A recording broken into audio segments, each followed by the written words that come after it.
अब देखो यार, अगर तुम लोग विलेन मार्टी स्कल के फैन हो तो ये वीडियो तुम्हारे लिए होने वाली है, क्योंकि गाइज अमेरिकन रेसलिंग से लंबे टाइम तक दूर रहने के बाद मार्टी स्कल पॉसिबली दोबारा बड़ी कंपनी को ज्वाइन करने वाले गए। रेन मेकर काजुचिका ओकाडा के टीएनए में रिटर्न होने के बाद टीएनए रेसलिंग के बैक स्टेज से ओकाडा को लेकर बड़ी अपडेट आ रही है। एईडब्ल्यू के इस हफ्ते कोलिजन और battle of the belt show को लेकर एईडब्ल्यू कंपनी की गाइडलाइन एक्सपोज हो चुकी है। पार्कर बुडोस के एईडब्ल्यू पर रिटर्न सिचुएशन को लेकर लेटेस्ट अपडेट सामने आ चुकी है। तो गाइज वही विल ऑस्प्रे के डब्ल्यूडब्ल्यूई के रिजेक्ट करने को लेकर ऑस्प्रे ने फाइनली काफी बड़ा खुलासा कर दिया है। तो गाइज चलिए बिना किसी देरी के शुरू करते हैं इस वीडियो को। और गाइज सबसे पहले बात करेंगे विल ऑस्प्रे की। गाइज बात करें यहाँ पर ऑस्प्रे की, तो गाइज ये बात तो हम सभी लोगों को मालूम है, एईडब्ल्यू के फुल गियर पेपर व्यू के ऊपर विल ऑस्प्रे के एईडब्ल्यू के साथ कॉन्ट्रैक्ट साइन करने से पहले इस चीज को लेकर तगड़ी रूमर चल रही थी कि विल ऑस्प्रे यहाँ पर डब्ल्यूडब्ल्यूई कंपनी को ज्वाइन कर सकते गए। और इस चीज को लेकर भी रिपोर्ट आई थी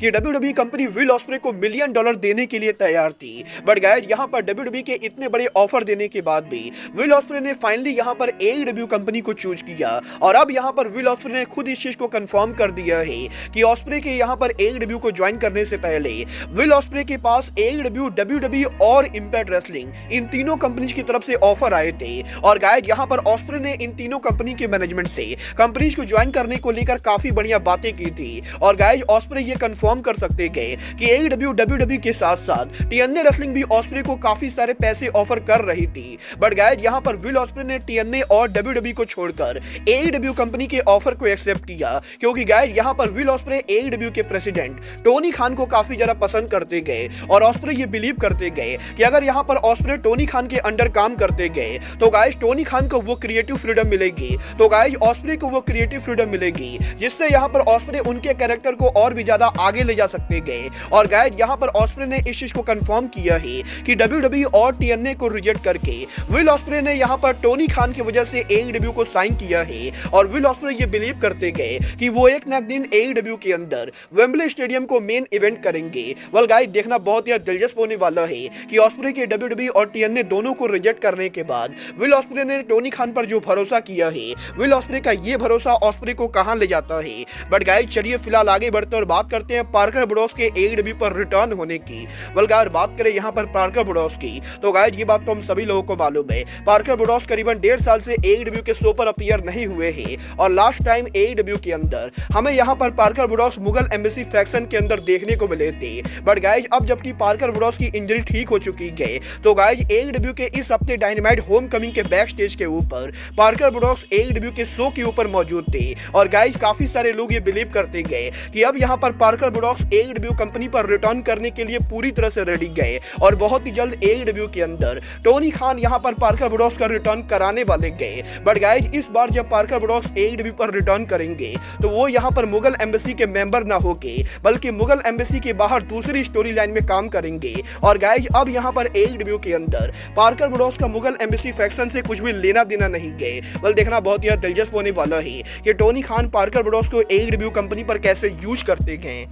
बट गाइस चलिए फिलहाल आगे बढ़ते हैं और बात करते हैं एईडब्ल्यू के गाइडलाइन के एक्सपोज होने की। गाइस ये बात तो हम सभी लोगों को मालूम है, 3 हफ्ते पहले सोशल मीडिया पर क्रिस जेरिको के सीएम पंक को मॉक करने के बाद सोशल मीडिया पर जेरिको के सेक्सुअल मिसकंडक्ट करने को लेकर काफी बड़ी रिपोर्ट सामने आई थी। और उसके बाद से ही लगातार एईडब्ल्यू के अंदर क्राउड यहाँ पर जेरिको को बू कर रही गए। और कई सारे लोगों का तो ये तक कहना है कि टोनी खान को जेरिको को कंपनी से बाहर कर देना चाहिए, क्योंकि क्रिस जेरिको जैसा आदमी अगर एईडब्ल्यू पर काम करेगा तो एईडब्ल्यू के फीमेल रेसलर बैक स्टेज पर सेफ नहीं रहने वाले गए। और यही जेरिको पर इतने सारे गंभीर आरोप लगने के बाद अब क्रिस जेरिको जब भी एईडब्ल्यू के शो पर अपीयर होते गए तो एईडब्ल्यू के क्राउड के द्वारा जेरिको को काफी ज्यादा बू किया जाता है। और काफी बार लोग यहाँ पर एनडीए को लेकर चैंट करते गए। तो गाइस कई बार लोग एईडब्ल्यू की फॉर्मर सुपरस्टार काइली रे के नेम को चैंट करते गए। और गाइस यही क्राउड के लगातार जेरिको को मॉक करने के बाद जब यहाँ पर एईडब्ल्यू के इस हफ्ते कोलिजन और battle of the belt show के ऊपर क्रिस जेरिको एईडब्ल्यू के टैग टीम चैंपियनशिप मैच के लिए कम्पीट करने वाले थे। तो गाइज AEW कंपनी ने पहले ही ये क्लियर कर दिया कि अरीना के अंदर जो भी लोग AEW के कोलिजन और बैटल ऑफ द बेल्ट को देखने आ रहे गए वो लोग यहाँ पर जेरिको को मॉक नहीं कर सकते गए, क्योंकि गाइज इस समय सोशल मीडिया के ऊपर AEW के इस हफ्ते कोलिजन और battle of the belt show जिस अरीना में हो रहा था उस अरीना को लेकर एक गाइडलाइन पेपर यहाँ पर काफी ज्यादा वायरल हो रहा है। और आप लोग इस पेपर के अंदर ये क्लियर देख सकते हो कि बेसिकली यहाँ पर इस पेपर के अंदर ये बताया गया है कि AEW के शो पर अगर यहाँ पर फैंस आ रहे गए तो उन्हें यहाँ पर क्या क्या करने की जरूरत है और क्या नहीं करने की जरूरत है। और अगर आप यहाँ पर इस गाइडलाइन के बिल्कुल नीचे देखोगे तो आपको ये देखने को मिलेगा कि AEW कंपनी ये बता रही है कि जो भी लोग AEW के शो को देखने आएंगे वो यहाँ पर ना तो अरीना के अंदर काइली रे को लेकर कोई भी मेंशन कर सकते गए और ना ही अरीना के अंदर जेरिको को लेकर कोई उल्टी सीधी बातें कर सकते गए। और इसके साथ साथ यहाँ पर इस गाइडलाइन के अंदर बेसिकली ये कहा गया है कि जो भी लोग AEW के कोलिजन और बैटल ऑफ द बेल्ट को देखने आ रहे गए वो लोग यहाँ पर क्रिस जेरिको को अरीना के अंदर मॉक नहीं कर सकते गए। वेल गाइज मुझे यहाँ पर ये पेपर काफी हद तक फेक लगती गए, बट गाइज अगर यहाँ पर ये सच में AEW कंपनी का ऑफिशियल गाइडलाइन पेपर है तो गाइज मैं यहाँ पर इस चीज के लिए AEW कंपनी को बिल्कुल भी अप्रिशिएट नहीं करता हूँ, क्योंकि गाइज मुझे यहाँ पर बिल्कुल भी नहीं लगता है कि AEW कंपनी को जेरिको को इस हद तक डिफेंड करने की जरूरत है। और अगर यहाँ पर AEW कंपनी ये सोचती गए कि वो यहाँ पर क्राउड का मुंह बंद करवा सकते गए तो गाइज ये तो होने से रहा। बट गाइज अगेन मैं फिर से यही बोलना चाहूंगा कि मुझे यहाँ पर ये पेपर काफी हद तक फेक लगता है, क्योंकि गाइज यहाँ पर इस पेपर व्यू के अंदर क्रिस जेरिको की स्पेलिंग को भी गलत लिखा गया है। और गाइज हो सकता है सोशल मीडिया के ऊपर AEW कंपनी को बदनाम करने के लिए यहाँ पर किसी के द्वारा जानबूझकर ये फेक पेपर बनाया गया हो। मतलब ये तो आने वाला टाइम बताएगा कि ये पेपर सच में AEW कंपनी के द्वारा लाया गया है या फिर ये यहाँ पर किसी फैन के द्वारा AEW को बदनाम करने के लिए लाया गया है। बट गाइज चलिए फिलहाल आगे बढ़ते और बात करते हैं TNA रेसलिंग की। वल्गार बात करें यहाँ पर TNA रेसलिंग की तो गाइज ये बात तो मैं आप लोग को ऑलरेडी बता चुका हूँ कि TNA का hard to kill pay per view attendance के मामले में रेवेन्यू करने वाला पिछले 10 साल का TNA का सबसे बड़ा पेपर व्यू बन चुका है। और यही TNA के hard to kill pay per view के 10 साल पुराने रिकॉर्ड को ब्रेक करने के बाद अब कल यहाँ पर जब TNA रेसलिंग डे 2024 में उनका पहला टीवी टैपिंग स्नेक आई किया तो गाइज TNA के इस TV tapping day TNA wrestling का ऑल टाइम रिकॉर्ड ब्रेक कर दिया है। गाइज कल यहाँ पर जब TNA रेसलिंग ने कसिनो के अंदर 1400 क्राउड को सोल्ड आउट करके यहां पर उनका टीवी टैपिंग किया तो गाइस यहां पर इस टीवी टैपिंग के जरिए TNA रेसलिंग ने अटेंडेंस से जितना रेवेन्यू किया है वो रेवेन्यू TNA के हिस्ट्री की हाईएस्ट रेवेन्यू गए। और वैसे तो अर्ली TNA डेज के अंदर जब यहां पर हल्क होगन TNA को रन करते थे तो उस समय TNA के शो पर काफी बार 3000 और 4000 तक क्राउड आती थी। बट गाइस क्योंकि पहले यहां पर टिकट के प्राइस काफी कम होते थे तो गाइस इसीलिए ज्यादा क्राउड होने के बाद भी पहले यहां पर कंपनी उतना रेवेन्यू नहीं कर पाती थी।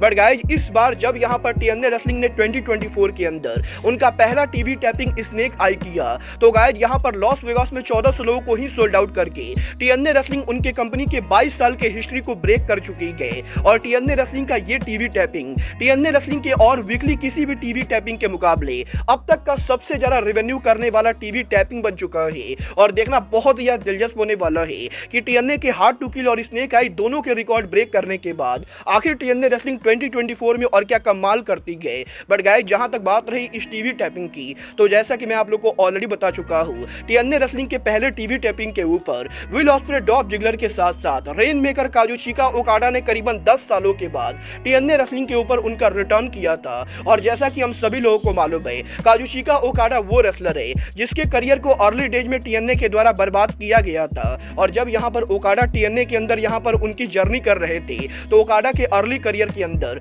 TNA रेसलिंग के उस टाइम के मैनेजमेंट के द्वारा काजुचिका ओकाडा को जॉबर की तरफ बुक किया जाता है। और गाइस TNA रेसलिंग के बैक स्टेज के ऊपर भी ओकाडा के जापानीज होने की वजह से ओकाडा के साथ काफी ज्यादा बदतमीजी की गई थी। और वो ये मेन रीजन है जिसकी वजह से ओकाडा के जापान में बिग स्टार बनने के बाद ओकाडा यहाँ पर काफी बार TNA को मॉक करते थे। और ओकाडा का हमेशा से ये कहना था कि वो यहाँ पर TNA रेसलिंग को काफी ज्यादा हेट करते गए। बट गाइस अब यहाँ पर फाइनली TNA रेसलिंग के अंदर कल यहाँ पर जब जब रेन मेकर ने 10 सालों के बाद उस कंपनी पर रिटर्न किया जिस कंपनी ने कभी यहां पर ओकाडा के करियर को शुरू किया था। तो गाइस यहां पर ओकाडा शो के एंडिंग पर उनका प्रोमो कट करते गए और यहां पर ओकाडा का ये प्रोमो काफी इमोशनल होता है, जहां पर ओकाडा काफी अच्छे खासे इंग्लिश में प्रोमो कट करते हुए टीएनए रेसलिंग के क्राउड को ये कहते गए कि वो यहां पर अब टीएनए रेसलिंग को बिल्कुल भी हेट नहीं करते गए और रेन मेकर का टीएनए पर रिटर्न करना टीएनए रेसलिंग के अमेरिकन होम पर ओकाडा के रिटर्न करना जैसा ही। और गाइस शो के एंडिंग के ऊपर ओकाडा यहां पर रिंग के अंदर टीएनए रेसलिंग के लोगों के ऊपर बैठ के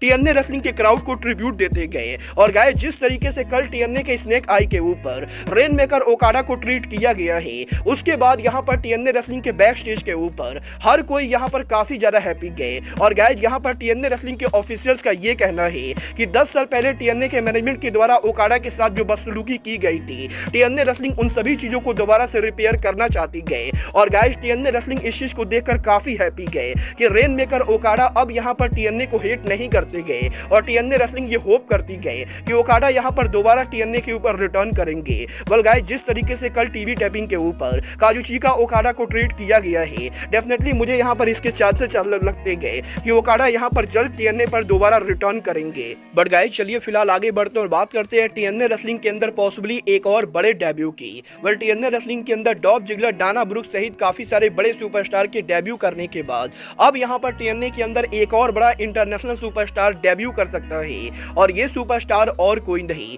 बल्कि यहां पर one of the all time favourite wrestler Marty Scurll होने वाले गए। वेल गाइस जैसा कि हम लोगों ने hard to kill pay per view पर देखा, टीएनए रेसलिंग के hard to kill pay per view के ऊपर हमें यहां पर लूचा लिब्रे ट्रिपल ए के ओनर डोरियन देखने को मिले थे, जहां पर टीएनए रेसलिंग के hard to kill pay per view के ऊपर टीएनए के प्रेसिडेंट स्कॉट डुमोरे ने इस चीज को कंफर्म किया था कि लूचा लिब्रे ट्रिपल ए और टीएनए रेसलिंग 2024 में ऑफिशियल पार्टनरशिप में एंटर हो रहे गए। और 2024 के अंदर हमें यहां पर टीएनए के अंदर काफी सारे ट्रिपल ए के सुपरस्टार देखने को मिलेंगे। और जो लोग यहां पर मार्टी स्कल को अभी फॉलो नहीं कर रहे गए, उन लोगों को मैं ये बताना चाहूंगा कि 2020 में मार्टी स्कल के ऊपर मीटू के आरोप लगने के बाद अमेरिका की हर बड़ी कंपनी ने मार्टी स्कल को अपने शो से बैन कर दिया था और इसकी वजह से आज भी यहां पर अमेरिका के अंदर कोई भी बड़ी रेसलिंग कंपनी मार्टी स्कल को यूज नहीं करती गए। बट गाइस जब यहां पर इन अमेरिकन कंपनीज ने मार्टी स्कल को बैन कर दिया तो गाइस मार्टी स्कल अमेरिका के बाहर दूसरे कंट्रीज के अंदर इंडी रेसलिंग के ऊपर कंपीट कर रहे थे। और last year finally Marty Scurll ने लंबे टाइम के बाद